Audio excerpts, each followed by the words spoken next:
Oh, I'll keep on longing after you. I love you, my Jesus.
Everybody.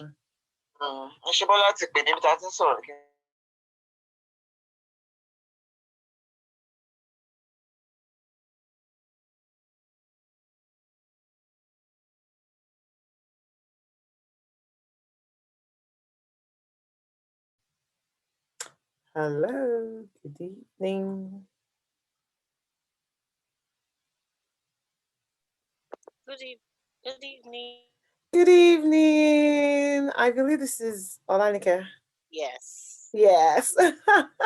How are you? How have you been? I'm okay. We're surviving one day at a time. Beautiful. Thank How God. have you been? Fine, fine, thank you. How are the children? How's your husband? They are all doing well. Okay. Thank God. Thank God. Prof, next time. Have you bathed? I have bath. When I saw that thing, I said, Prof has come again. Huh? Eh? Prof has come again. I went to bath. Necessary.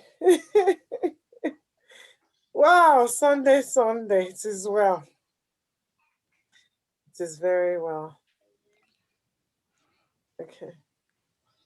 I think we lost. How have you been? Fine, quite busy. Very busy. I can imagine. It's been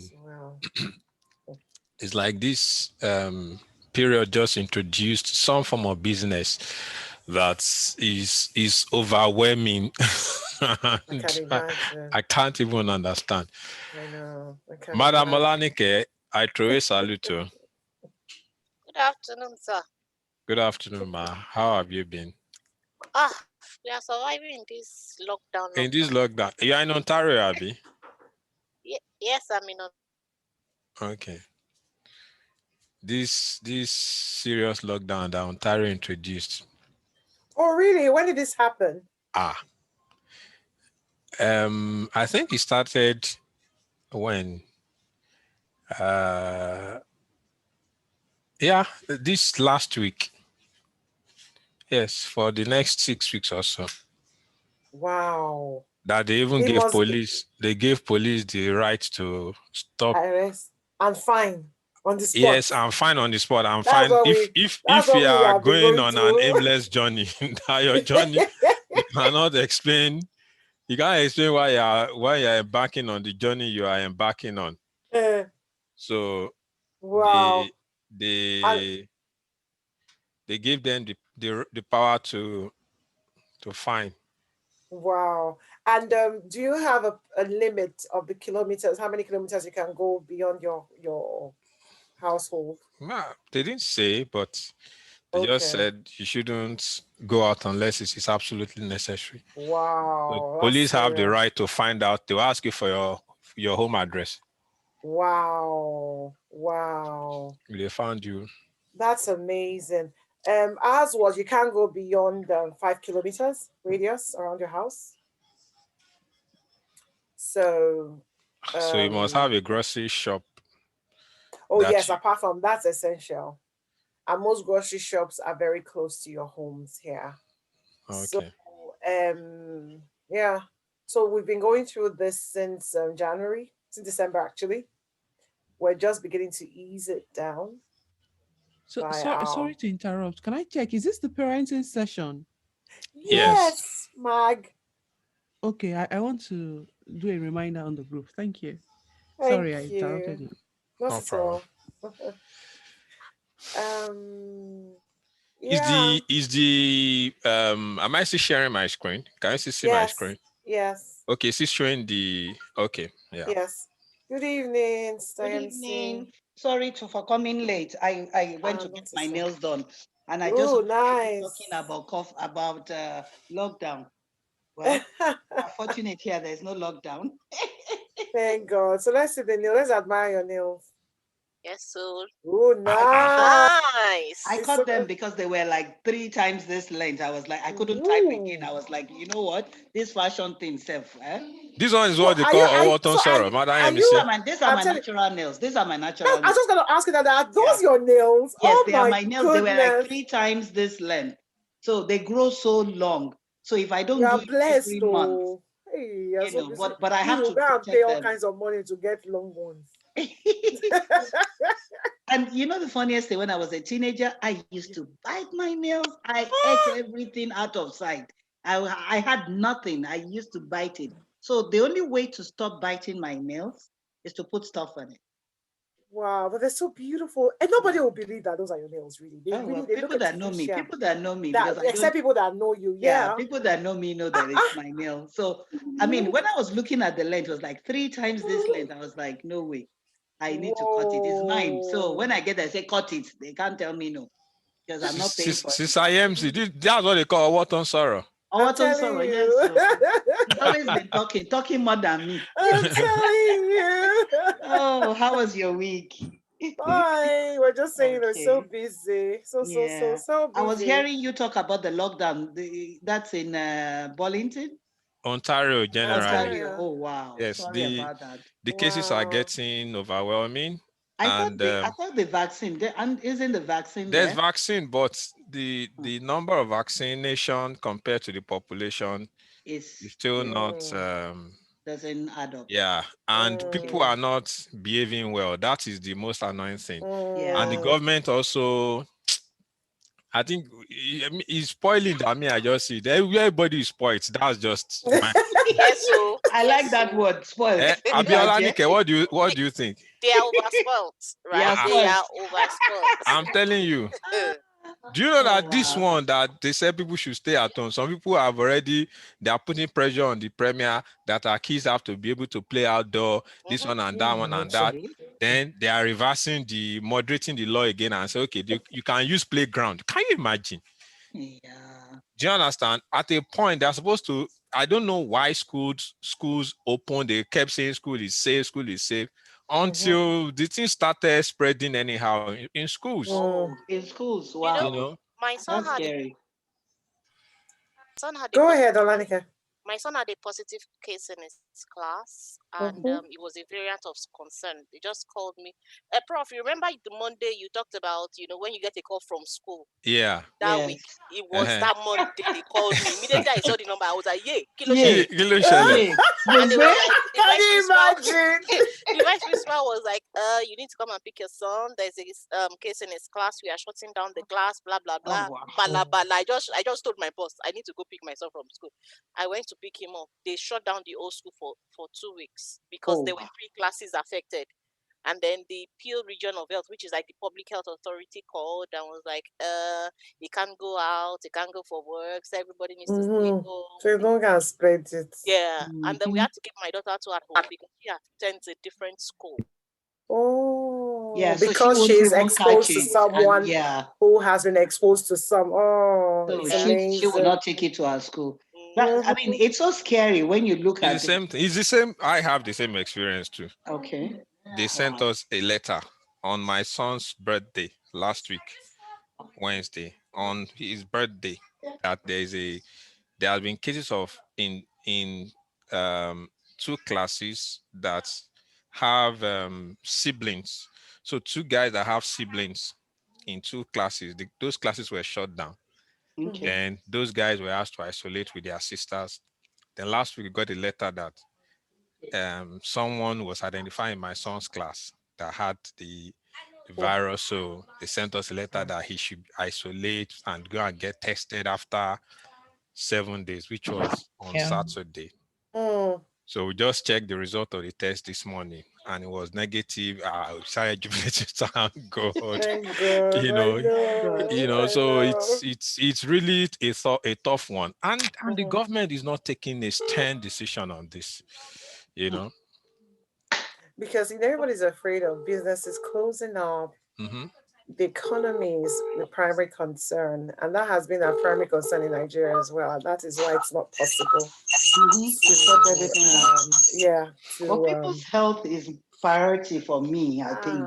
It is, but Nigeria, we can't. Nigeria, I just don't get it. We're still partying. We're partying. That party thing, I don't understand it. God delivered me when I became born again. So I don't know what their wahala was.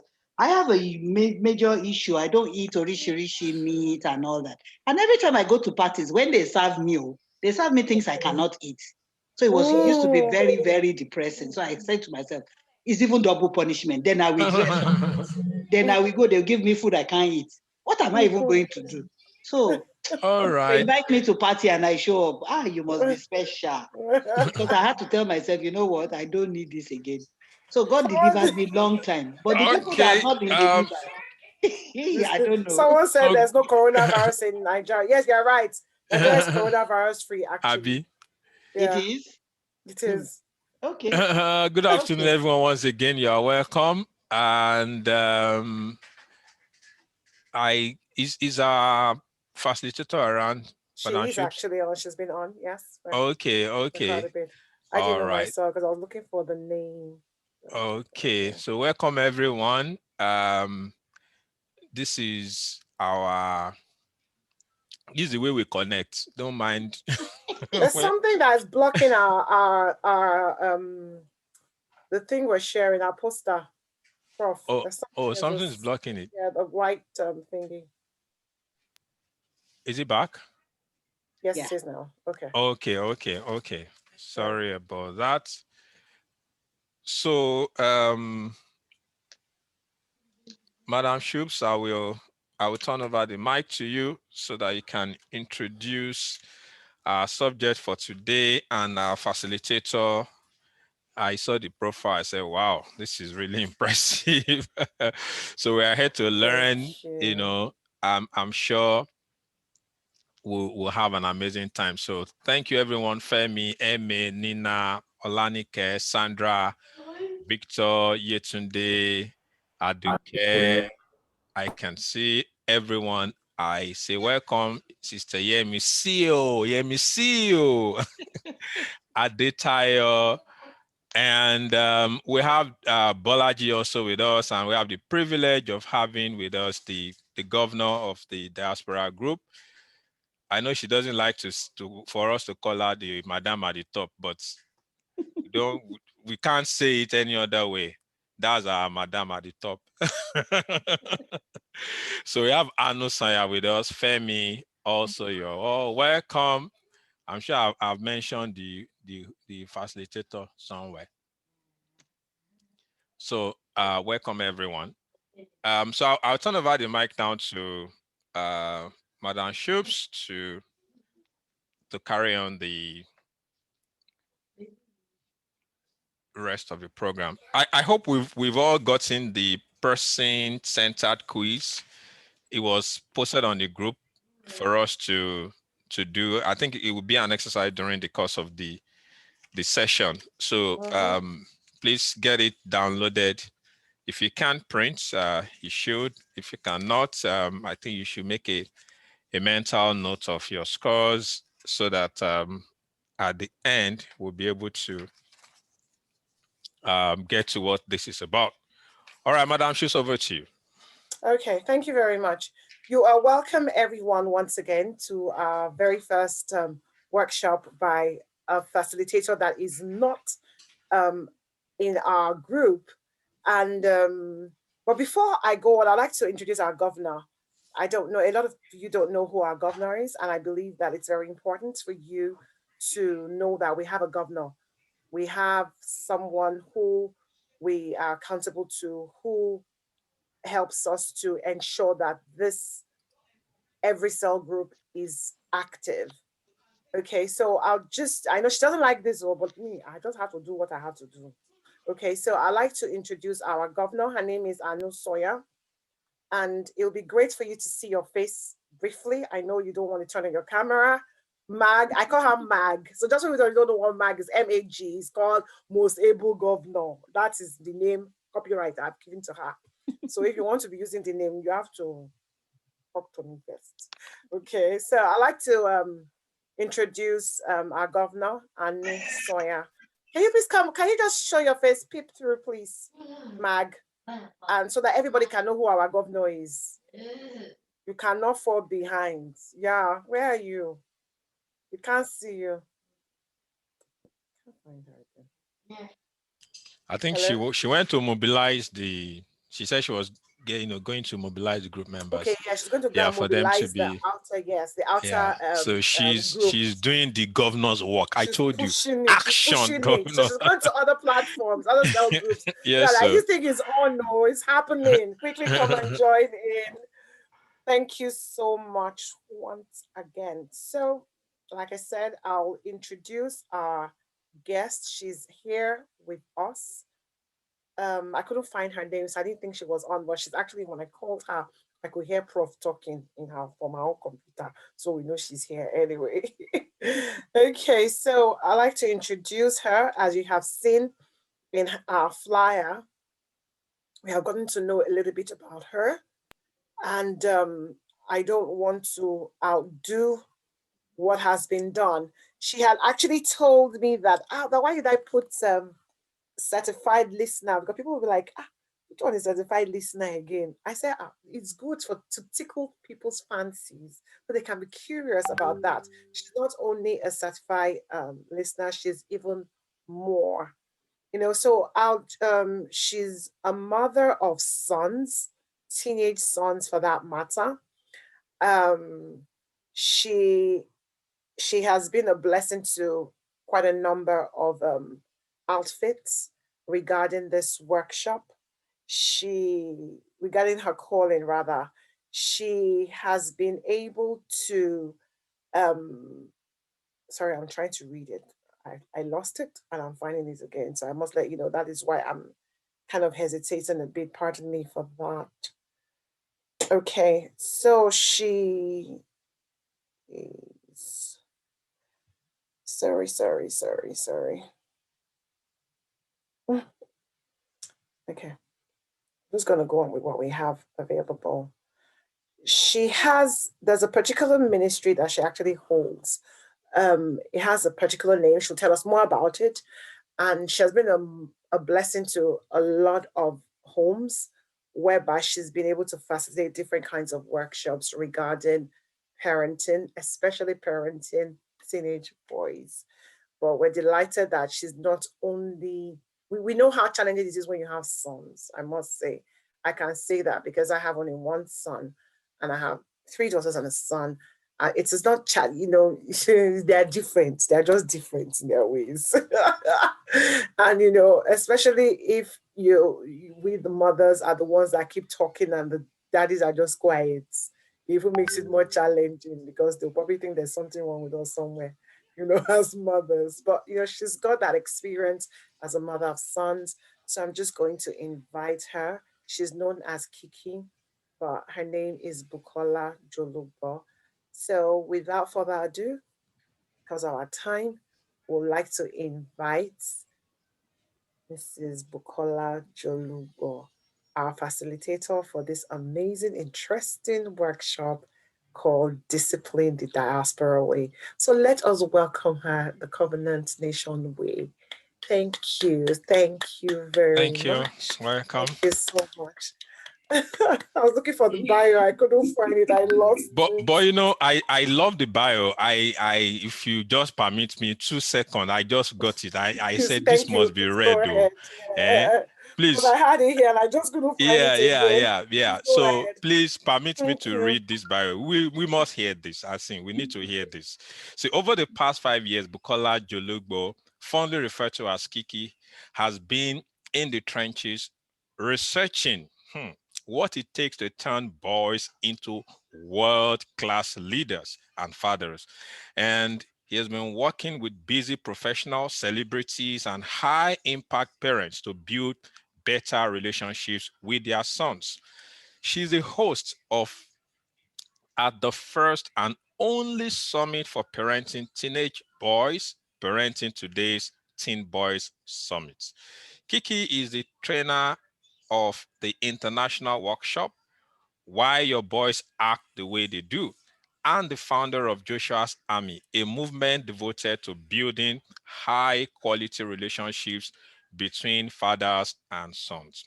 Kiki has a background as a business process improvement engineer and brings that expertise to bear in her work with boys and their parents to create life-changing processes that promote family environments that support the healthy development of boys into world-class leaders. She's married to Mobolaji and has 2 amazing world leaders in the making. I love that. She also holds the world record as perhaps the most real person in the world. So she's a certified listener and mental health first aider. Yeah, so with that, I open the floor for Kiki. Thank you so much for joining us today. Thank you very much. Thank you everybody for joining us. Thank you so much. In fact, the way Prof read that bio is like I had to go and check again that wait, are they talking about me or it's like I was hearing it for the very first time again. Thank you very much. Thank you, sis. Thank you for having me. I am super honored. In fact, should I confess? This morning when I woke up, I said, hey, Lord, help me. What am I going to say? God, help me. I was making breakfast and I just tell myself saying, hey, God, okay, now I've written my notes, but what exactly now? Let's talk because, man, God, you cannot go and form my hand in that place. So. And listening to the conversation that was going on, you guys are just so amazing. I was just sitting down here laughing. And sorry, sis, you didn't know it was me because I'm using my husband's laptop. So Bolaji was the name that was there. I had to change it when you prompted me. Thank you very much for having me again. Yes, I love to be called Kiki, and that's because people really wonder where did Kiki come from. But Kiki is a version of Buki. As a child, when you see myself and my older brother, what's the name? My name is Kiki. So, and that's how, instead of them calling me Buki, I was being called Kiki growing up. So Kiki just stuck. So instead of Buki, I go by Kiki. And like Prof said, I have two amazing teenage boys. They don't like me calling them teenage boys because they're actually becoming adults. My older will be 19 in a couple of weeks' time, and his younger brother will be 18. So there's just 14 months between them. Don't say anything. I'm sure you know that's because I love Mr. Jolugbo so much, right? And by the grace of God, yes, I love boys. I love, can you see me? Yes, I love teenage. Yes, we can see you. When I was growing up, I actually prayed to God that I wanted to have 4 boys, all boys, and I actually had them, but I lost 2 pregnancies and they were boys. So, so God actually gave me my 4 boys. And I'm super grateful to God for the journey I've been on in raising boys. And why did I start talking about raising boys? In as much as I loved to have boys, in my head, I had a picture of the kind of boys or men I want my boys to become. And then I went searching and searching and searching, with all due respect to my husband. Even my husband, when I ask him some questions, he's just like, okay, madam, where's that coming from?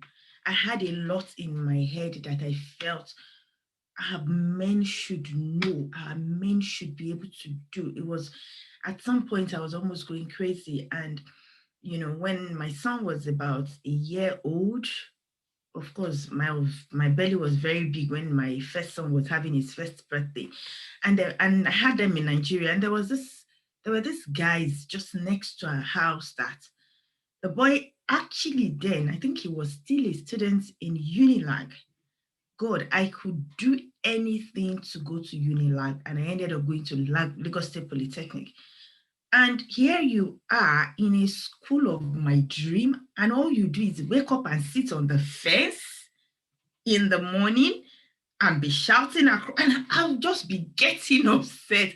And he had a younger brother who wasn't even in school, and he was just living like that as well. And I couldn't talk to the older one because I felt it was too old. But the younger brother, I went really close to him, and walking with him, I saw that this boy has a lot more. He just needed somebody to be able to reach out to him. And that's how the journey began on, without me just doing it like that. And to God's glory, when I came to the UK in 2009 with my children, I saw that in the UK was again in another book, another cup of tea. Every day when I'm going to the office, I'm reading in the newspapers how one boy has been killed by another boy.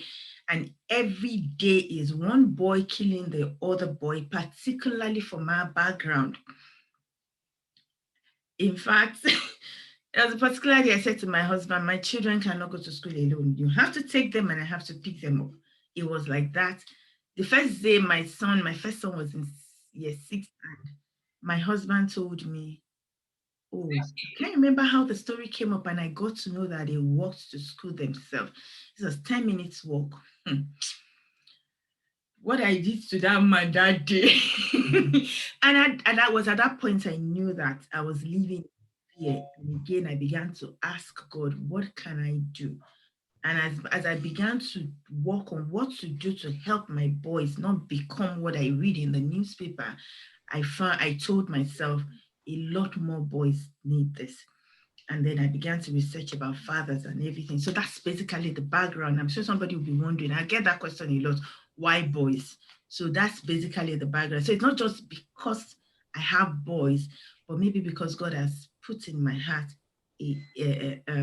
giving me a big heart for the male gender, maybe, but here I am doing what God has asked me to do. So yes, let's move on very quickly to today. We're talking about discipline. And now, I said to Sis Shubomi that we're going to shake a lot of tables, particularly because we're people from, I'm sure a lot of us were born in Africa. If you're not an African or from African background, please let me know. But I'm going to speak like I'm speaking to those of us that were born I was born in Warri, so I'm a Wafarian. So sometimes if I go to Warri, just know that it's the blood that is talking inside of her. I'm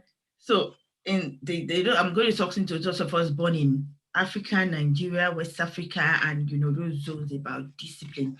And what we're going to talk about today is discipline the diaspora way, how to instill great values into your children with love and assertion. Now, what do we mean by discipline? What's discipline? Sorry, I said we're going to make it very interactive, so I'm sure we can all unmute ourselves. Meanwhile, somebody was saying, my Canadian people, sorry you guys are going on lockdown where we're beginning to get ready to go out. Hooray, we can't wait. We've been on it for 1 year. Okay, so what's discipline? Let's just talk. Just say it the way what it means to you as a person. What is discipline? Yes, ma'am. Okay. For me, because like you introduced and said, from my background, being born and raised in Africa, discipline was not something that I liked because it was done in a very hard way. I felt that it wasn't. They almost lost the goal that they were trying to accomplish. Mm-hmm. So for me, discipline is how to nurture in love. That is my own new definition, which was not what they were doing. They were beating the life out of all of us, and they almost lost us in the process. Thank you. I like that. How to nurture in love. And I think that really ties into what we're talking about, how to instill great values into our children with love. And that's basically how to nurture our children in love. Does anybody else want to say something about discipline? I would say that discipline is measures put together for correction to ensure that an objective is achieved, right? So measures put together to for correction to ensure that a set objective is achieved. Okay, thank you very much, Prof. I'm going to go with those two definitions. Nurture in love, measures put together for correction. Now, my own definition of discipline is training and raising to avoid the need for punishment. So discipline is training and raising our children, when we talk about children, to avoid the need for punishment. Now, I did not say to avoid the need for consequences. I said to avoid the need for punishment. And what do we do to avoid the need for punishment? Why do we punish somebody? Let's look at somebody goes to somewhere, to the store in Lagos Island to steal. They punish the person, send the person to the police, and they beat the person up. They do all kinds of things to the person. That's the punishment. Or some say consequences. But for me, I like to use the word consequences and punishment differently, because punishment is something that is physical, that brings some kind of pain. Punishment is an act that is ordered by a person to another person due to the defects of their past activities. And it is commonly a painful act. That's punishment. Now, consequences, on the other hand, for me, is not necessarily a painful act. It doesn't necessarily mean it will instill pain on your physical body, But consequences is a process. Now, when my boys were in their early secondary school, my first son, when he got into secondary school, year 7, now I live in the outside of London, in a small town. I don't want to mention it just in case I have anybody in UK that come and ask me, is that on UK's map? Because that's what my friends ask me a lot. Is that on the map? But we're on the map. So yeah, when we're living in London, my son joined started secondary school when we were in London, and when he got into secondary school, year 7 was a very peaceful and nice and cozy year. Year 8 began to get emails, detention. And when he gets the detention, there was a time that when he comes up with detention, my husband will flog him. Tomorrow he will come back with detention. So I wait, Mr. Son, anytime you come home with detention, for instance, if you could get 1 detention in a week, the whole of your Saturday, you will be in detention at home. You will stay in your room the whole of your Saturday by yourself. And you're going to write to me to tell me why you got into that detention and what you're going to do differently, so you don't get back into a similar detention. I'm sure the boy thought I was joking the whole Saturday. If I'm one that I'm a mother hen, I love my children, around me, I play rough, so very rough with them that, in fact, particularly when they're not bigger, now they're bigger than I am and everything. But then you see us rolling on the floor. My husband will, in fact, sometimes my husband will bring the belt and chase all 3 of us around that you people should stop breaking things because of rough play. That's how rough I can get with the boys. I became a tomboy. But my son, I told him that. So, and he did, I'm sure he was like, And he did. The first Saturday it happened. Now, another week now happened, I got 2. So it wasn't Saturday, it became Friday evening and Saturday. And he would stay in his room. And we didn't do that up to 3 times. And there was no longer a report of detention. The only time I think there was a similar report that he might get a detention, before that email got to us, in fact, the detention was cancelled because he went to the teacher to explain it. He sent a text message or an email from school to say, Mom, this is what happened. Trust me, I didn't do it. It didn't happen. My teacher misunderstood it. And I promise I'm going to make sure I explain to my teacher so that she sees blah, blah, blah, blah, blah. Consequences for the act other than inflicting physical pain on him. That got him to think, do I want to lose the whole of my Saturday and not play? And then he's in his room hearing myself and his little brother boxing and playing. Of course, he wants to be a part of that. So for me, I told that story so that I can explain what consequences mean. Now, somebody said, the first person that said something said, the way we were kind of raised when we were back home.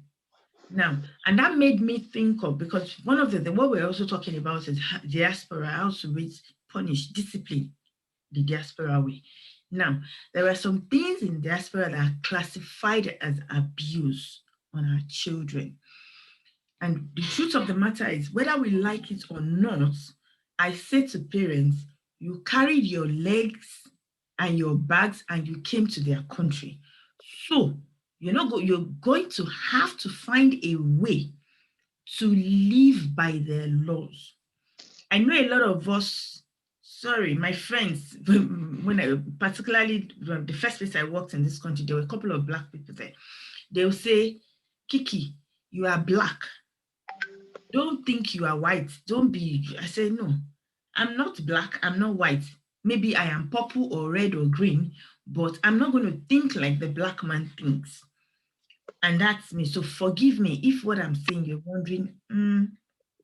Now, When we're coming from, think about it now. Before I go to where we're coming from, think about why I think that way. I invite you, Sister Sumbo, Shubomi. Why do I keep calling you Sumbo? I invite you, Sister Shubomi, to my house, or you invite me to your house. And I come into your house, I go into your kitchen, I get the food. Or you say, oh, Kiki, feel free. Go into the kitchen, get the food. There's this, there, that. And I go there and I get everything I needed to eat. And while I'm going to the sitting room and spilling the food on your carpet, and I get to your sofa, I put the eba on the side and the okra soup and everything is drawing everywhere and I'm messing up your sofa and everything. How would you feel?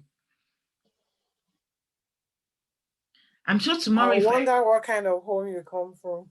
So tomorrow, if I ring you and say, I'm coming, you say, I have a meeting with Prof. You will create the meeting, even if you call Prof, because you don't want to lie. You say, Prof, come on the phone, I need to have a meeting with you. Because you will create something to, make sure. And that's the way I look at it. I have come from Nigeria to this people's sitting room. I am not going to be jumping on their sofas. I'm going to respect their territory because this is their living room. This is their territory.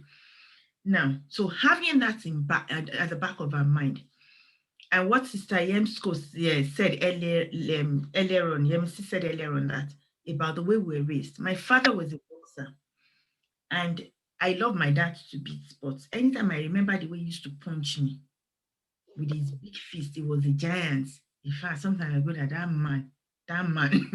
But that's the way he knew how to do it. If I do that, and then when he did it there, it was okay. But if I do it here, I'll probably go to jail because it's an abuse. So what is abuse? Abuse is defined as any action that is intentionally harms or injures another person. It also says, this is where I'm going to, abuse also encompasses inappropriate use of any substance. So inappropriate use of our position as parents, inappropriate use of discipline, inappropriate use, no, I don't want to use it, inappropriate use of punishment is an abuse. So when you come here and you spank your child, and then the police knocks on your door, you go, boy, it's my child. As far as they're concerned, it's an abuse and we must live by that. Now, how do I train my children? A lot of us, I hear this a lot, but that's how my father raised me and I am here today. And my question is, well, you could be here and be better. Are you here and existing? How do you want to raise your children for them to be here and here? Now, talking about raising our children for them to be here and here. A few months ago, after the first lockdown in the UK, my son said he wanted to go and visit a friend of his, a girl. But that girl is his best friend. And I'm not surprised because me, all my best friends when I was growing up were guys. So, like, and so when he said he wanted to go, fine, you can go. I know this girl, I know their family. But then I called him and I said, Papa, please remember, you cannot afford to be in a place alone with her. But I said, Mom, I'm not going to, it's not because you're not going to do anything. I said, but when you become a prime minister, when you become a millionaire, I don't want anybody bringing up any silly story because there was nobody there with you. I said, okay, and we talked about it. 2 weeks later, I was going to go out again. And I said, I was about to say the same thing. And he said, Mom, I know what you want to say. And thank you because you always say it. Thank you because it's a reminder. But when you say it when I'm going out, it makes me feel you don't trust me. This is what he said that got me. He said, you have raised me. You have trained me. You need to trust what you have done, Mom, because I know that you have trained me. And since then, when he goes, we don't, but it doesn't mean we don't have the conversations. Now, the conversation is not now when he's going out or when, but the conversation is a normal conversation we have during our family meetings. Remember this, remember our values, we quote our values, we talk about this, we talk about that. Oh, Mom, I'm going out. When are you due back? Oh, I should be in before 7 o'clock. That's fine. Do you want me to pick you up? I'll let you know. Okay, cool. Bye-bye, bye-bye. When it is 6:45 and he knows he's going to get home late, he's calling, Mom, I'm sorry. I just ran to the train station and the train just left. I'm sorry, Mom. I'm sorry. And we talk about it. Get to, okay, this sorry will not work tomorrow. And we deal with it. Why did I tell the story? You have disciplined the child. You have instilled discipline in that child. So you don't need to punish the child. It doesn't mean that when the child now does something that, okay, you're meant to get home for 7 and you get home for 6:30, there will be consequences. And for me, the consequences most times is if you're meant to go out and come in by 7 the next time, you owe me 30 minutes. So you are paying me my 30 minutes. You're coming back at 7. I mean, at 6:30 instead of 7:30. And this time around, I'm picking you up so that I don't have a story of the time you're meant to pay me back. So I'll go, and these are the measures we consciously put in place to help our children stay disciplined. Now, in the process of disciplining that child, the child has told me, Mom, you have trained me. So for us as parents, now, remember I'm a process engineer. What is your process of disciplining your child as a parent? The first thing on your list of the process, those of us that, process map, when you say start, the start of your process map of discipline as a parent is you as a parent. Am I disciplined? You cannot give what you do not have. When we joined in earlier on, I heard somebody, one of the people here talking about that she's not a party person and all of that. You for instance, myself and my husband were talking about, how people go to party in London, and I'm like, man, I don't think I can live that life. I love to go out, but party in UK, London, I cannot come and fit. They don't wear the same clothes twice to parties in London. So if you're preparing for a party, you're already thinking of what you're going to wear the next time. What you're going to wear the next time, and you cannot wear the same clothes twice back and forth. How? Anyway, if you are the one that loves to go to party and you're saying that my child cannot go to party. Hello? You're the one that when you finish eating your meals, you take your plate to the kitchen and there is a dishwasher, you leave it on the worktop. And then you see your child's plate on the worktop and you're complaining. Hello? That's what that's what happened when we're growing up. But these days, we're raising the 21st century children. They came to this world with their eyes open and their hands open, ready to take your phone from you, ready to get on the move. So, the style has to be different when we're raising our children. Stars, Shubomi, please send me a private message. Don't tell everybody. Send me a private message when I'm 15 minutes to go. The style has to be different. What is the style you've put in place to help your child stay disciplined? I say, 1, on your process of discipline, it's you as a parent. You have to be disciplined yourself. And our children are watching. In fact, they have eyes. It's our mother that said they have eyes behind their head. These days, it's the children that have eyes all around their heads. They're watching and they're hearing you. we have to be disciplined as parents. And when you're disciplined as parent, that's when you can begin to instill the discipline on the child. The second on your map of disciplining your child is your purpose. Why am I doing this?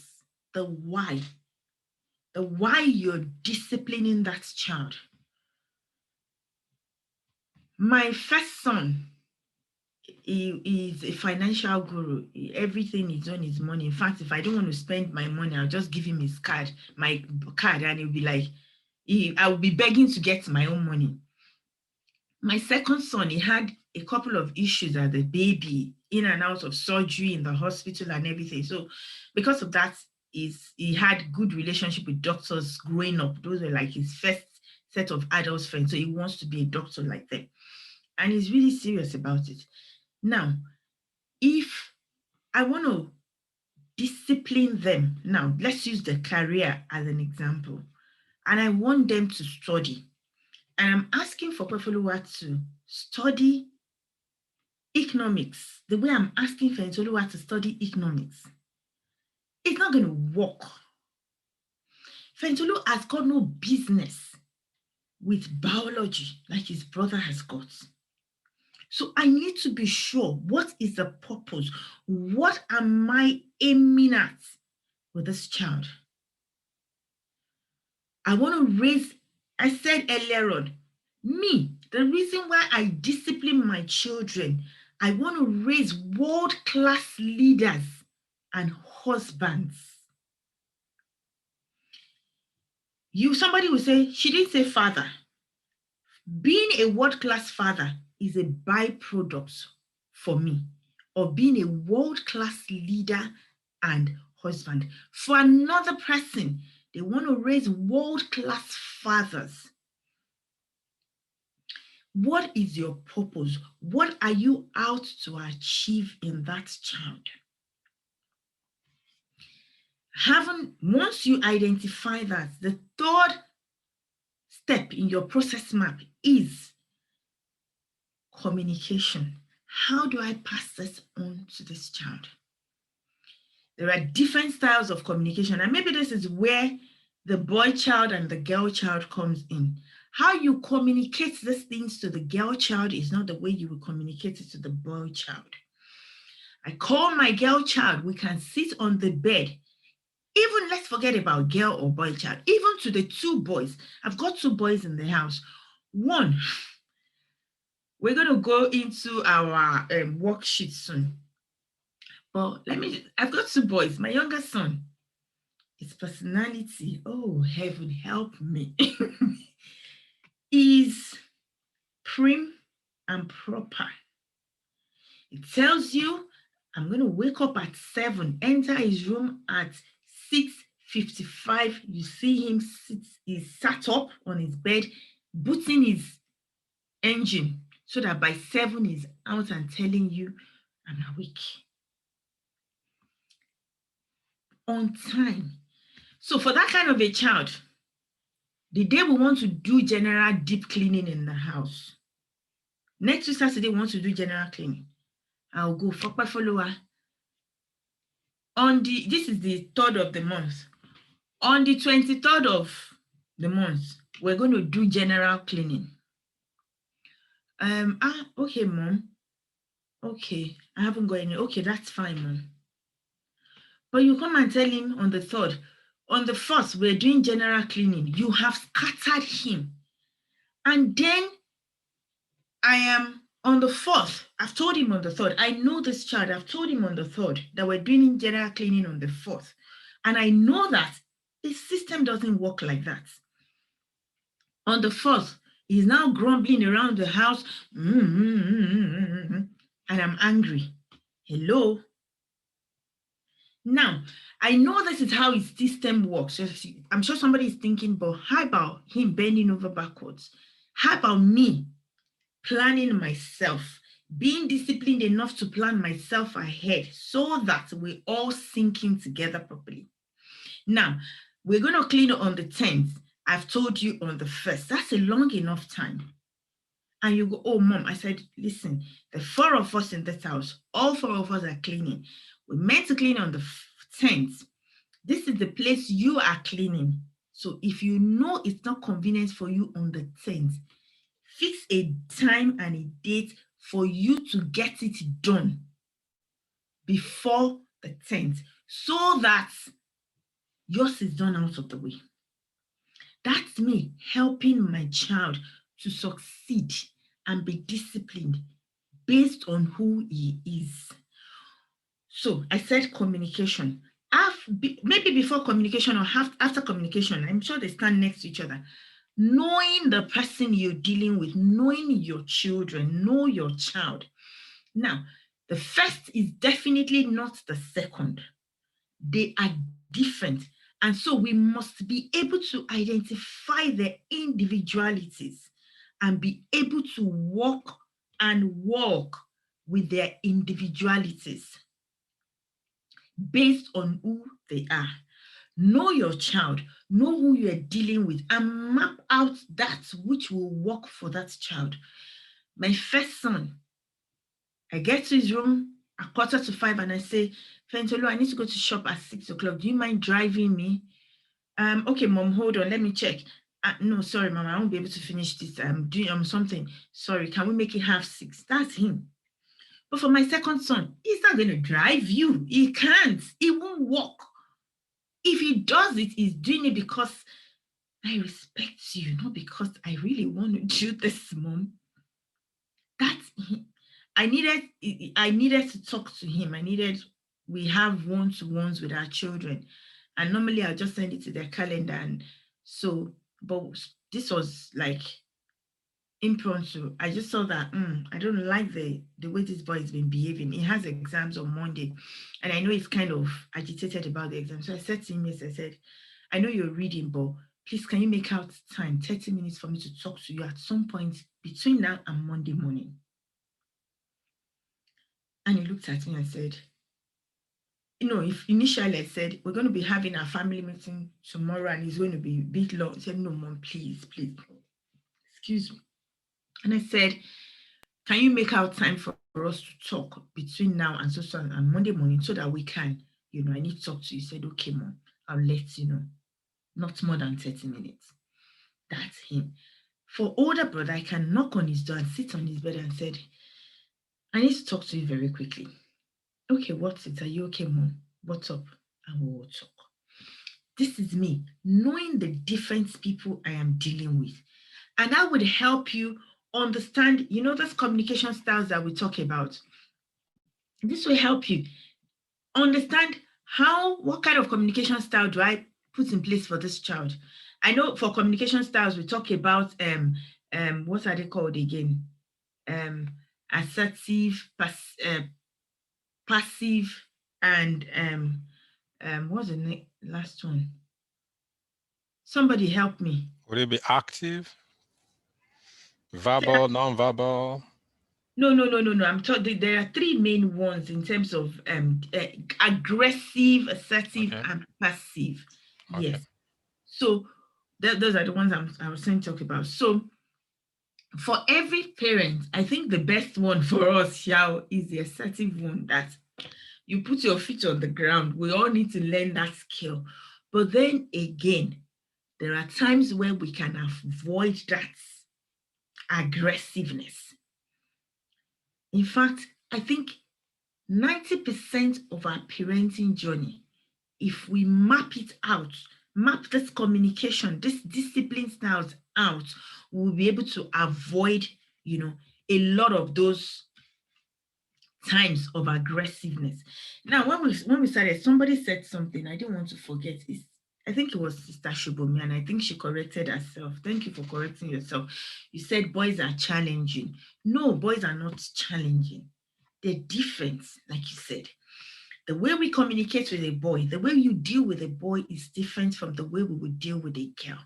They're just different. They're just the way they're wired. We can as well say girls are challenging. Somebody once said, my head, all I'm doing is just making sure my girl turn out right. So because the way girls are in this country, blah, blah, blah, before she go and bring pregnancy. And that thing was like a dagger in my heart. As soon as she said that, she said, hey, I've entered trouble. Sis Kiki, I didn't mean it that way. Because what I was going to say is that, hello, you're worrying about your daughter before she will go and bring pregnancy. Who is impregnating these girls? If we train our boys to close their legs, and no, there will be no girl to open any leg now. I remember when I was growing up, somebody said, you're a girl, you need to keep yourself. When you marry a virgin once. And I said, I beg, now I'm going to worry. I beg, who go this virgin girl? Not be boy go this virgin me. Make me a marry virgin. The man who I won't marry him, now don't tell him make him marry, make it be virgin. I be why be saying I go come be virgin for her. That was what I said back to the auntie that day. Why are you shouting that I should be a virgin? I've never heard you tell my brother that they should be a virgin. So not be man go this virgin woman. My goal is to make sure my son understands what it means and stick to it. And then it would attract the girl that has been well trained. But what we have mostly these days, this is a bit of a deviation, is girls, particularly in our generation, from where we are from, girls that have been raised, girls that have been trained, and men that are coming to break them and turn them into something else. When a man comes to me and says, that's not the girl I married, I say, very well. I'm glad you know that's not the girl you married, but that's the person you have breeded in your house. Because that's not the person her parents gave to you. They gave it, you saw a good trained girl and you picked her up. And men should be that kind of man that will see a well-trained girl and not only marry her and raise children with her, but be able to bring a better trained girl out of that girl, not the other way around. Sorry, I'm beginning to go into Joshua's army. Let's come back here. Now, let's talk very quickly about discipline and punishment. We said earlier on that discipline, I'm still coming back to our process, but let's go back to discipline and punishment. Discipline, we said, is the act of, for me, ensuring that there is no need for punishment. We said discipline. Now, discipline, when we discipline appropriately, it's an approach that we take, on a journey. Discipline is an approach we take on a journey. Punishment is victimizing on the journey for me. I said earlier on, we're taking a child, or I don't know if I've mentioned it, we're taking a child from childhood to adulthood. Discipline is the approach we take as we go. We progress from one stage of this journey to the other, knowing that the different phases, the different stages of this journey, they require different things. So putting these things, this learning, this trainings in place is what discipline is. A lot of us, the mistake we make, particularly, forgive me if you're a man here, the mistakes I've seen fathers make in terms of training or raising their children is, instead of training and teaching the child, you wait until something goes wrong and you now want to deal with it. And my question is always that, for instance, you've told a child, you said to your child, this is my phone. You always want to put your phone face down. And I've always put my phone face down. When I pick up my phone, I put it face down. And your child comes, Dad, can I quickly check something, check the thing, and put the phone back down. Come here. You see that I've always put my phone face down. Why did you put it back down? And my question is, now you are going to watch. Did you tell me that's how you would like your phone to be? What's happening? Have you ever taken the time to train that child how to put the phone either face down or back down the way you think it should be? That's communicating your expectations. Or you just have these expectations and we expect the children to know. When that is the case, you have your expectations and you expect the child to know, then you need to be very good at punishing. But the truth of the matter is, the very day they walk out of that door, this phone will always be faced up, not face down. Because they don't even know why the phone has to be face down in the first place. Communicating, this takes us back again to communicating. What are your expectations? What do you do? What are the measures you have in place to avoid punishments? A lot of the times, if we do those processes, ensure that we go by them, then 80% of the times we would not have a need to punish. What we would focus on is disciplining the child.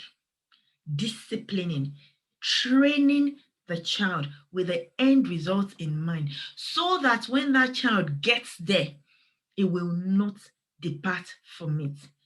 Discipline teaches a person to choose the right options wisely. Punishment mainly leads to suffering and the guilt of choosing the wrong thing. Let me say that again.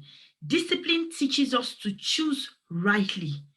Punishment is mainly what punishment, the signal, the message punishment sends to our head is suffering. Suffering and guilt. And for us as parents, I want to believe the reason why we want to raise these children is not because we want them to feel guilty over anything. It's because we want them to turn out right. In fact, there was a research I read a couple of this past week, and they said a research with 100 parents in US, what do you desire most for your children? And 80% of them said, I want my children to be able to lead a happy life. Punishment most times do not get them there, but discipline is what will get them there. Now, another benefit of discipline is that it helps the person, the child that is being disciplined, to understand the aftermath of what they're doing. Remember, I told a story earlier on of my son and how we go to the room. At the end of the day, it was a case of this is what you're doing. This is where it will take you. You don't want to be on a record in your school. Year 8, in fact, later on, I found out that year 8 in the UK, if you're a child and you don't have a minimum of 3 detentions in a week in year 8, yeah, in fact, they feel that there's something wrong. Not because they expect the children to misbehave, particularly for boys, but that age, year 8, is when they begin to discover themselves. They're becoming teenagers. So that process of teenhood is setting in. So there is a lot of in their head and in their system. So anyway, that's, but again, we had to make him understand that this is what is the consequences or the aftermath of what you're doing. This is what it will lead to. I said earlier on, punishment, on the other hand, is guilt, suffering. That's what, and pain. That's what instills into us. Now, when a person is disciplined, that's when we say that the person knows what it means to choose the right options, what it means to behave wisely. And when they make a mistake, what it means to choose wisely for a next time. Now, a question I want to pose to us parents: when you punish your child, do you take the time out to teach your child an alternative to that choice that has led to the punishment? Do you even have the capacity when you are punishing a child, your child, to be able to spell out an alternative or have the communication of possible alternatives for a next time when they're posed with that kind of temptation or whatever it is? That's a question we need to think, and that will help us understand, choose between punishment and discipline. Now, that question will take me to this Bible passage that I use a lot. I say, God says, come, Bukola, let us reason together. As a parent, how often do you say to your child, come, let us reason together? And when you reason together with that child, what is your frame of reference? In mental health, they say frame of reference, I'll read it out. Manual, Mental Health England Manual. It says the frame of reference is defined as a structure of associated responses which provides the individual with the overall perpetual, conceptual, and effective way of reasoning. So again, it says what it means is that the frame of reference is the way we all make sense of the world, the way we make sense of the world, the way we make sense of the other person, the way we make sense of a lot of things.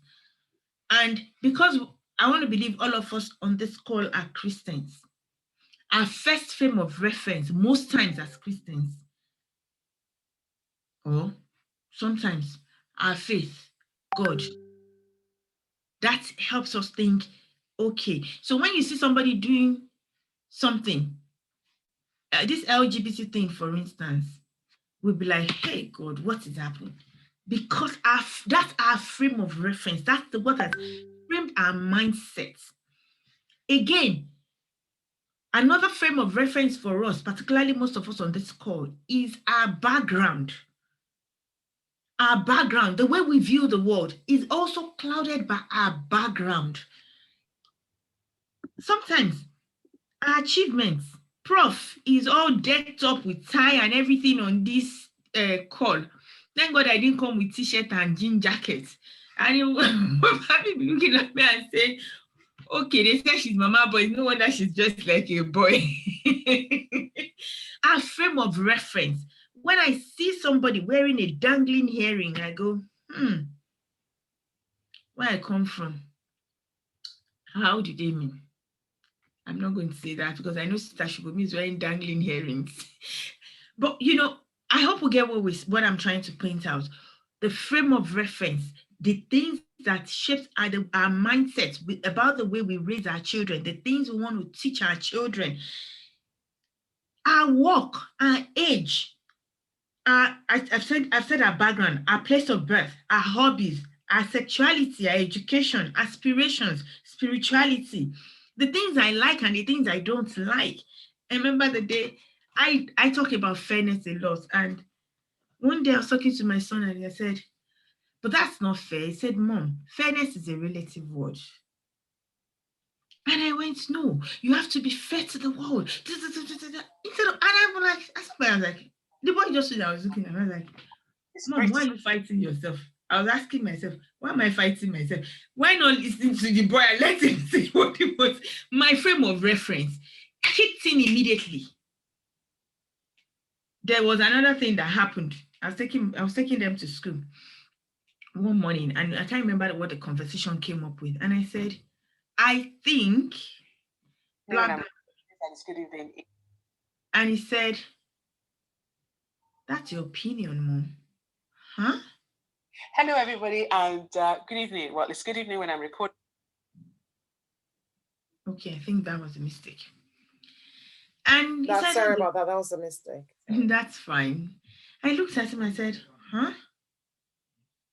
My opinion? I'm talking to you and you're telling me something is my opinion? He said, but Mom, you just said, I think. in your own opinion, that's it. But this is my own opinion. And I went, you know what? Let's talk about this after school. And on my drive home, I was actually thinking about it. I want to give an instruction. Why not say this, this, this? Why do I say I think? For a British boy, I think means your opinion, mom. and I'm wondering why you're telling me my opinion. Not on your life. Would you even mention something like that? But here they are trained to say it out. Like I said earlier, I was one that brought them to the place. They're trained to say it out. As a mother, it's my duty to say, or as a parent, you're trained to say it out. Now, how do you say it out? Because you can't stand in the presence of your boss and tell your boss it is his opinion, irrespective of where you're from. So instead of flipping, I thought to myself, how do I explain this thing to this boy? So that he knows that even though it's mom's opinion, that is not how to say it. Those are the kind of things, I don't know why I brought up that story again, but okay, I was talking about frame of reference. Those are the kind of things we need to begin to put at the back of our mind when we're raising our children. Now, our worksheets. Let's go on to our worksheets. But before we go on, while we're opening our worksheets, can one or two people just come up and tell me what they think so far? If you have any question or anything you want to ask, or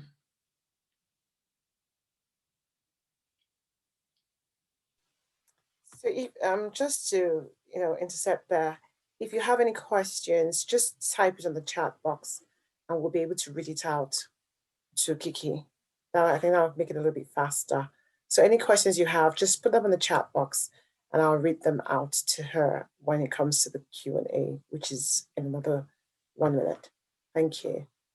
All right, thank you, sis. Have we got our workbook? Sis, can you just share the screen with the workbook so that anybody that hasn't got it can refer to it? Very quickly, I should have said that we should be answering the workbook as we were carrying on earlier on. Yeah. Can you see my screen? That's what I'm sharing now. All right, thank you. Thank you, Prof.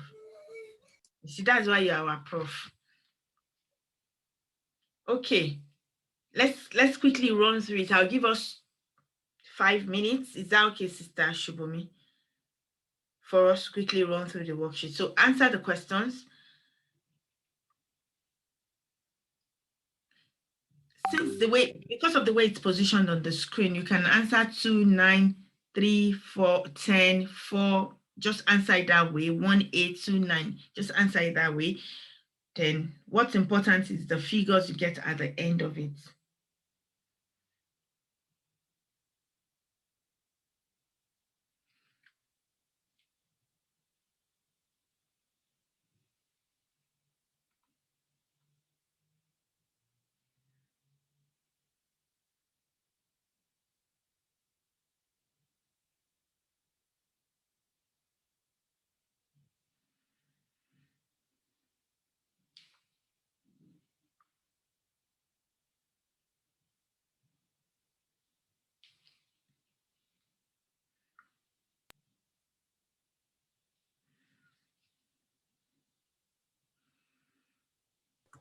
Something is blocking the we can't see screen. We can't see the thingy. Okay, good now. Okay, thank you.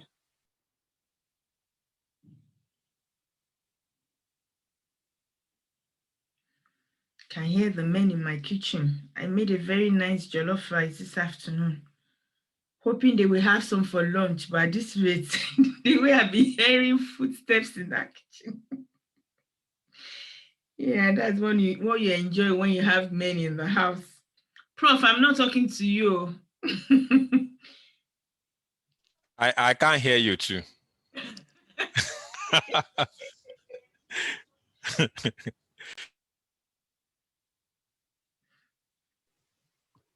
So while that is being answered, I'm just going to read out a question just in readiness for it. What do you do if you've tried using the parenting process, but your child still shows stubbornness? Do you recommend any bit of physical punishment at this time? Okay, now punishment sometimes can be part of the consequences. I don't like the word punishment because, so I'm trying to think of what you mean by punishment, but I don't like the word punishment because of what it means at the back of our mind sometimes, particularly for those of us that grew up in Africa.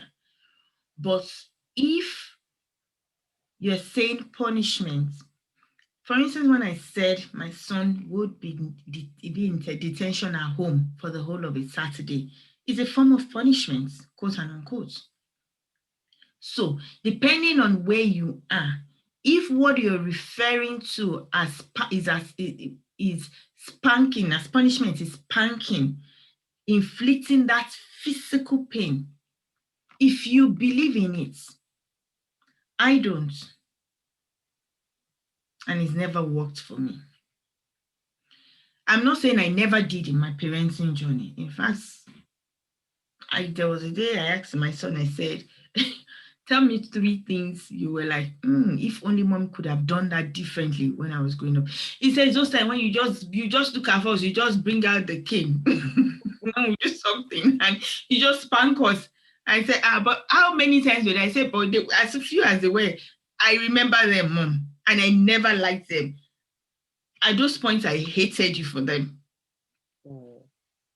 I'm sure he hated me for locking him up in the room, so to say you are detained in that room for the whole of the day as well. But again, what are you passing across? Do you understand? And considering where we are, it's something we can avoid because you will get into trouble if they see a mark on that child. Well, we're talking about us in Obodo Ibos. In UK, you will get into trouble. In fact, even if they don't say mark, the child mentions it. So there are different forms of punishment depending, I think I've got it somewhere, depending on the child's age. There are different things you can actually do to pass across the message. Some is that detention. Some is when they were younger, I'm sure a few of us did naughty corner. Some people, and I've heard parents call it silence corner. Some call it naughty corner. So all of those things, there are different things we can do to put across our message, to pass across our message without necessarily inflicting the physical pain. Sometimes when you do it, it doesn't mean you're a sinner parent, but it shouldn't be your go-to thing. I don't encourage you for it to be your go-to thing, because when 80% of the time what you do is bah, bah, bah, bah, bah, you're raising an aggressive child. And that's when the child, if you notice as mothers, those of us, the shouty moms amongst us, if your child wants to talk to their sibling, what they do is shout at the sibling. Because what they see or hear is shout, shout, shout. So when they want to, hey, stop it, that's the way they would talk. So when you do that, the child will in a way, or might most often than not become aggressive. That's what I'm saying, if possible. How do I discipline a 2-year-old boy in a way that he will understand? Can you please read the question, Sister Shubumi? Please, how can I discipline a 2-year-old boy in a way that he will understand? I've already discovered spanking and naughty corner doesn't work with him. Have you tried talking to him? Our children are very... He doesn't understand, it's true. I beg to differ. I mean, I do, not that I don't, I do. You know, I do. I talk, but he will be repeating what you're saying. We have to have a one-on-one because yeah, maybe because it's a journey. Now, when I talk to parents, the 2 stages in parenthood that I compare is that between age 2 and 4 and the teenage years. why are those years, why do those years seem different from every other year? Because those are the major years while they are discovering themselves. Those are the major years of transitioning. A child of 2 is transitioning from being a baby to a child. That's when you say, stop it, go, stop it. I can talk. I can walk without falling over. I don't know if you've heard this term. I don't like using it. When somebody told me when my child was 2, it's not one of the terrible 2s. No, it's a terrific 2. That's those years. So sis is discovering himself. Yeah. And this is a year where you want to be careful not to break him. If all he hears is no, no, no, no, no, you are conditioning limitations in his head. If all he sees in the process of discovering himself is spank, stop it, I told you not to touch that thing, you are conditioning his head in a certain way for when he becomes a child and no longer a toddler. Childhood, I don't know how to explain. I can't remember the English they call all those stages. But I hope, no, yes, sis, just keep talking. Just keep talking to him. Sometimes even tell him. I remember once telling my younger son, when he would pull my older son, when he was, I said they just, I raised twins. When he would pull his youngest brother at that age, and I'm like, one day I called him, I said, do you know how this makes me feel? And the expression on my face, it went, Mommy's sad. I said, well, if you continue to do this, Mommy will be sad. And then he gave me a hug. That was the last time he pulled his brother. He might not understand. Do you know what it means for you to pull your brother that way and not the grandma, not the grandma? But you understood Mommy is sad in relation to what that act, whatever that act meant to him. And that's put a stop to, because Mommy had a sad face. So Mom, another thing is, maybe we'll talk later, maybe we can talk, understanding how you can understand their language.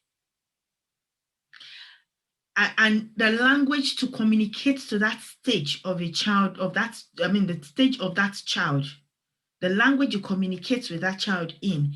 Again, at that stage of that child is exploring, is discovering.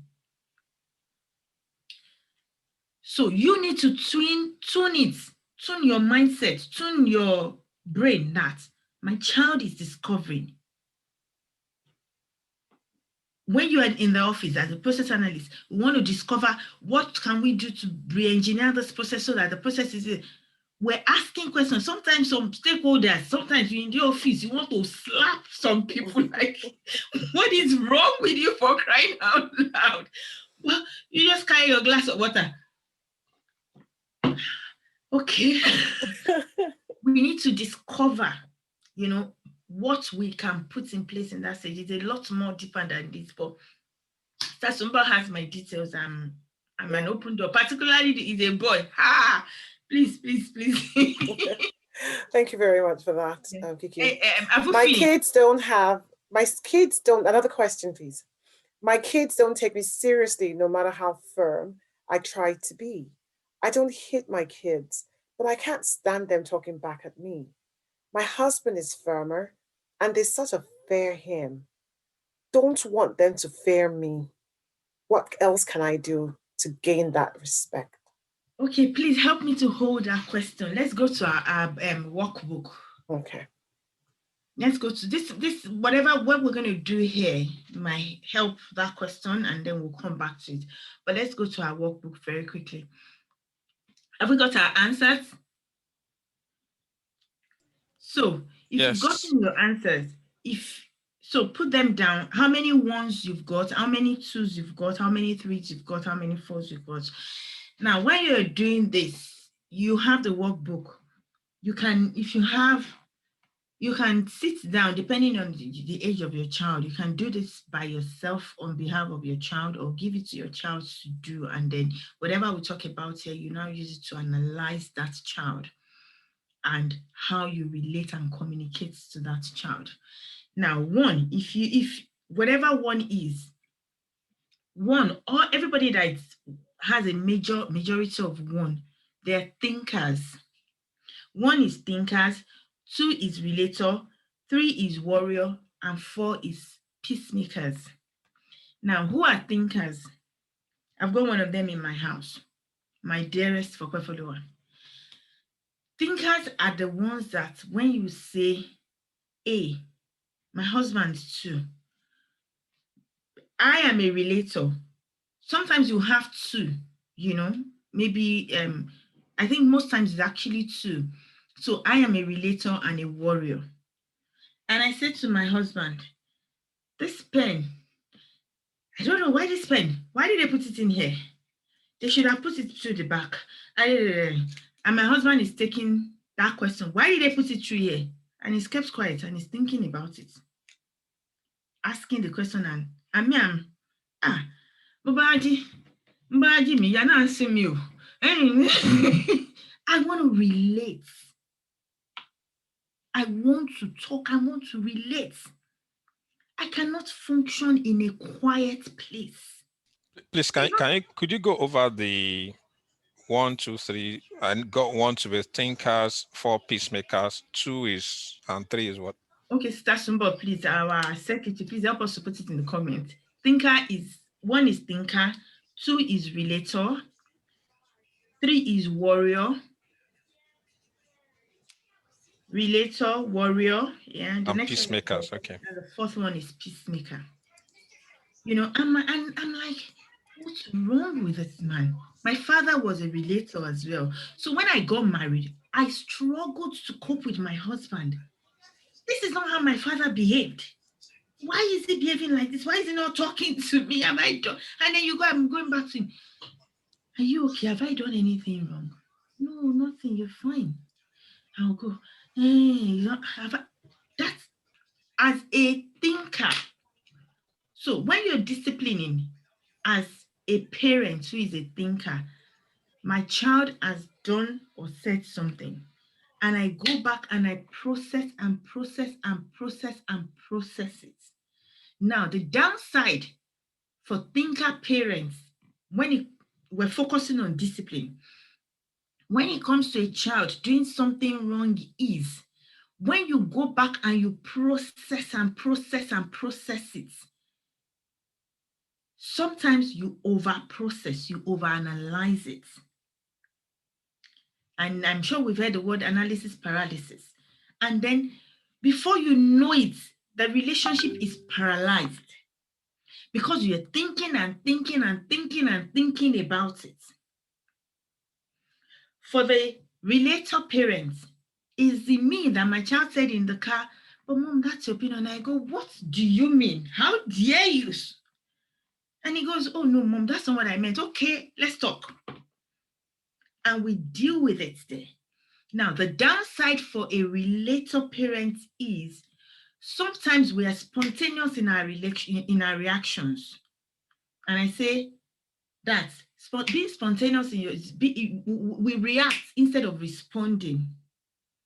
So what we need to learn to do as relator parents is to respond. And responding sometimes means taking a break, taking a pause, stepping back, stepping outside of the box to actually think and analyze. Like I said earlier, I said to okay, you know what? Just go. When I pick you up, we'll talk about this.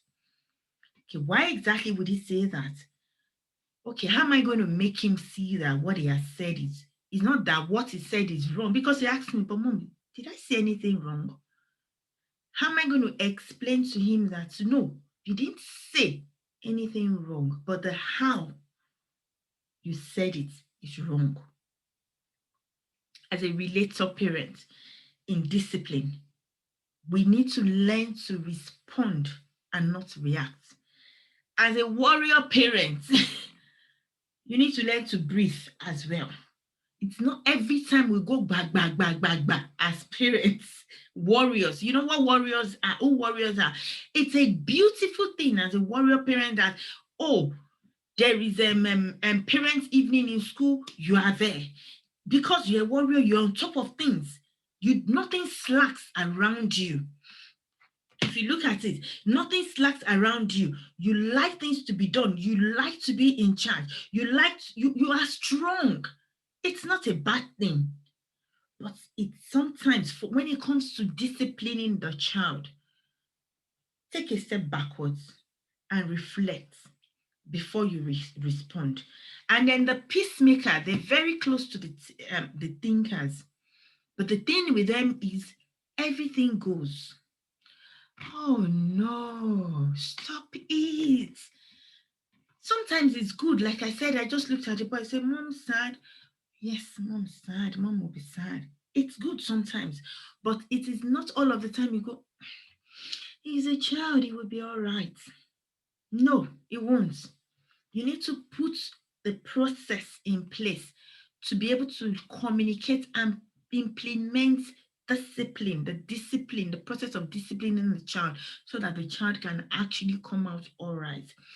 Now, on the flip side, for children that are thinkers, they are the ones that you will spank and they will go into their room and be looking at the scar hours on end and they are interpreting it in their head.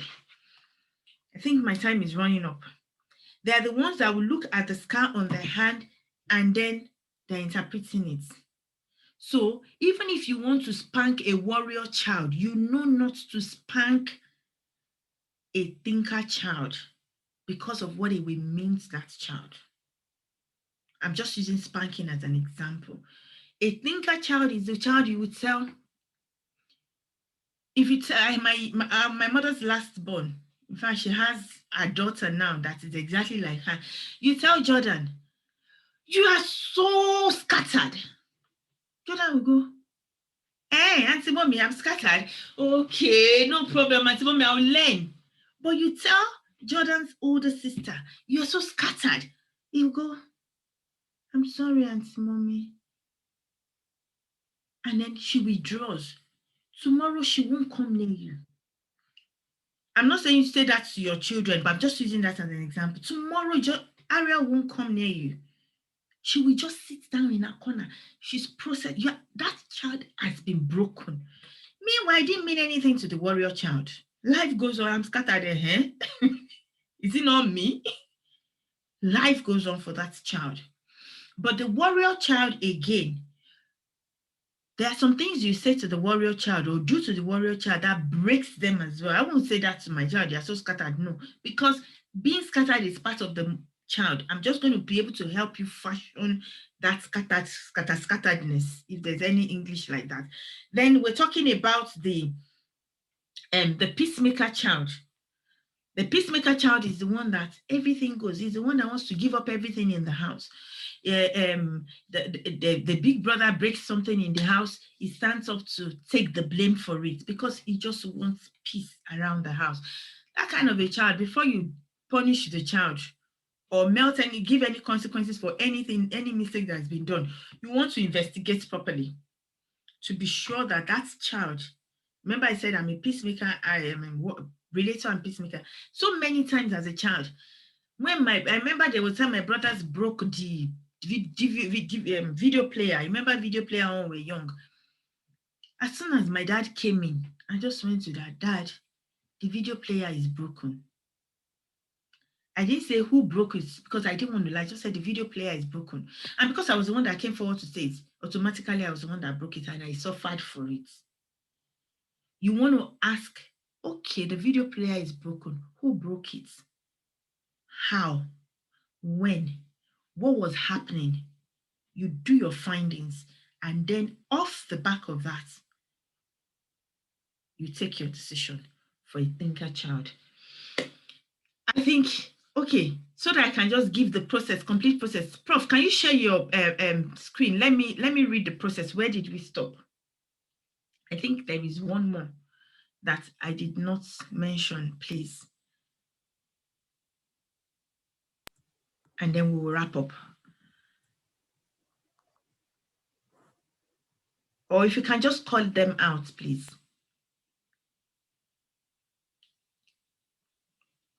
Are you seeing my screen? Yes, I can see. So yes, so the last one is actually put your tools in place. So what are the tools? My tools for disciplining my child. That's why I went to talk about this different kind of people that we are and our children. So for I've known my child. For my warrior child, what are the tools for discipline I'm going to put in place? I know my child. Know your child also includes the stages of your children. The stage 0 to 2 is different from 2 to 4. Then 4 to 7 is different from 7 to 12. 12 to 14 is different from 14 to 18. In fact, if your child is 14, I'm giving you a pat, particularly if it's a boy, I'm giving you a pat on the back right now. This is a stage where you need to put on your, like you did when your child was 2. Be extremely, extremely, extremely patient, because that child is at the prime of discovering himself. And whatever you do to that child, particularly the boy child, at this stage, will either form him or break him for life. If you're a parent of a teenager, my final word to you is, your child is not challenged. If you flash back, I had this kind of meeting yesterday, and I said to parents, let's think back. How far back do you think there's been complaints about teenagers? How far back? As far back as when teenagers have existed. Because that process of growth is the same thing, irrespective of the generation we are. It might be different. I mean, the dynamics might be different, but the process is the same thing. My father complained about us as teenagers. My grandparents complained about my parents as teenagers. My children will complain if they don't put themselves together as teenagers. Do not complain. Do not see them as troubles. Just understand that it's a process they're going through. And by the time they come out on the other side, whatever you do now is what will determine how they come out on the other side. God bless you. I was going to read these 2 Bible passages just for us to round up. We're talking about in love, how to instill these values in our children with love. This is one passage that we don't read as parents. 1 Corinthians 13, 4 to 8. We read it when I want to talk to Sister Shubomi as my Christian sister, or Prof as my professor in class. But now I'll read it out and think about it as a parent. It says, love is patient. Love is kind. It does not envy. It does not boast. Oh, my child is a teenager. These teenagers, you are boasting in evil. Sorry, I'm putting it that way. It is not proud. It does not dishonor others. It is not self-seeking. It is not easily angered. It keeps no record of wrongs. Parents, love does not delight in evil, but rejoices in the truth. It always protects. It trusts. And always hopes. Always persevere. Love never fails. The last one I'm going to read tonight is Philippians 4:8. It says, finally, brothers and sisters, whatsoever is true. 1, whatsoever is noble. 2, is right, is pure, lovely, admirable. Now, if it is true and it is not lovely, you are not allowed to think about it. You are not allowed to base your mind. You are not allowed to make it your frame of reference. If it is noble and not admirable, You are not allowed to make it your frame of reference when you're disciplining your child. If it is not praiseworthy, even though it is true, it is no for frame of reference when you're disciplining your child. The Lord will help us. The Lord will keep us. The Lord will keep our home, and the Lord will give us wisdom as we parent our children. Tap into the wisdom of your children. In Nigeria, they say the wisdom of adults and children is what was used to build Ile-Ife. If you're struggling, sometimes when I'm struggling, I ask my children, okay, we've been talking about this. What do you want me to do? Let's learn to tap into their wisdom as well. God bless you. Thank you so much, sis.